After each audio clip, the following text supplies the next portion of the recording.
China has changed a lot. In only 4 decades, it went from one of the poorest countries on earth to almost the biggest economy in the world, even close to passing the United States. But as the country became richer, something unusual started to happen. People stopped spending money. In the US, most people spend nearly everything they earn and save only around 5%. In China, people save more than 40% of their income, 8 times higher. It might sound like a good thing, but the reason is not happiness or safety. People save because they have no other choice, and now China is paying the price.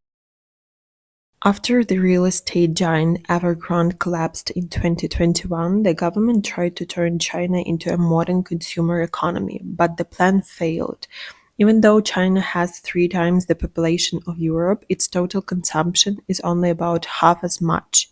That means that less money moving through shops, fewer taxes collected, and fewer jobs created. The same habit that once built China's success is now slowly destroying it. To understand why, we need to look at how China's economy was designed in the first place. It wasn't made for comfort or lifestyle, it was made to catch up with the rest of the world. In the 1980s, China was just starting to recover from famine and political chaos under Mao. The average person earned less than $200 a year, one of the lowest incomes on earth.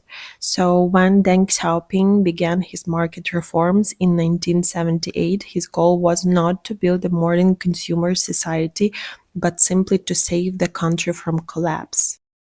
China focused everything on production factories and heavy industry, not on shopping malls or leisure. The country needed to build fast, and that required saving money and reinvesting it.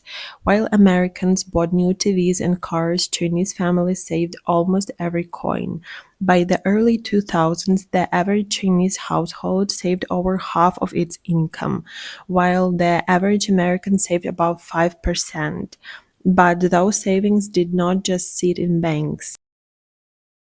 They became loans for new factories, new infrastructure, and millions of homes. This huge flow of money helped China invest trillions and become an industrial power. Between 1980 and 2010, over 800 million people escaped poverty. Villages became towns, towns became megacities, and China became the world's main exporter, especially through construction. Building never stopped. Roads, bridges, towers, all this made up nearly half of China's economic growth. For many years, this boom seemed unstoppable. When developers borrowed to build, banks earned. When they bought land, local governments got money. When construction started, workers got paid and materials were sold. The system worked until it broke.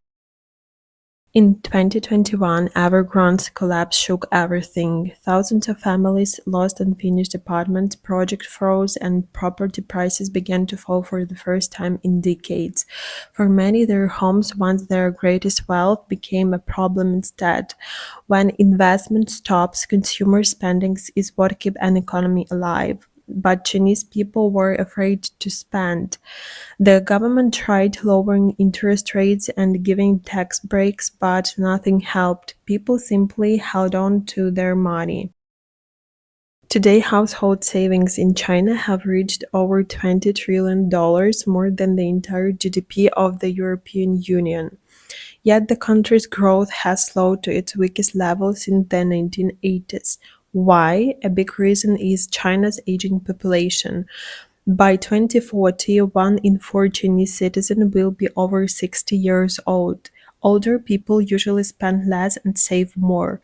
Young families now save to take care of their parents, and the elderly save for healthcare and retirement. The result? Much less spending overall. The problem is worse because China's social safety net is weak, healthcare is limited, pensions are small, and people don't trust the system to protect them. So they keep saving for every possible emergency. This has put a huge pressure on young people. Many must support parents and grandparents while also trying to live on low salaries and high rent. Some are giving up entirely. A trend called lying flat has become popular. Young people stop chasing careers and step away from the stressful system. Youth unemployment rose about 21% before the government stopped reporting the number in 2023. One in five young people has no job, no steady income, no clear future. This creates a dangerous cycle. When people don't spend, companies stop investing. When companies stop investing, they stop hiring. Unemployment rises, which makes people spend even less. Economists call this deflationary spiral. Prices fall, demand weakens, and pessimism spreads. Normally, government fight this with big spending projects, building infrastructure, or giving out money to citizens, but China's government has already borrowed heavily. Its budget deficits hit a record in 2023, over 4% of GDP, and local governments are drowning in debt. Many rely on land sales for income, but the housing market has collapsed. In 2024, Beijing had to raise the debt limit again just to keep the system running. When local governments run out of money, it means fewer public services, fewer jobs, and less trust, exactly the thing that could help people start spending again. China isn't just any country. It produces nearly 30% of the world's manufactured goods, buys huge amounts of raw materials, and exports everything from phones to machines. So when China's economy slows, the whole world feels it. Factories in Europe, Asia, and Americas all depend on Chinese demand and supply. Even the high-tech sector is at risk. China provides around 70% of the rare earth material used in electric cars, semiconductors, and military technology. If its economy keeps weakening, the ripple effects could be global.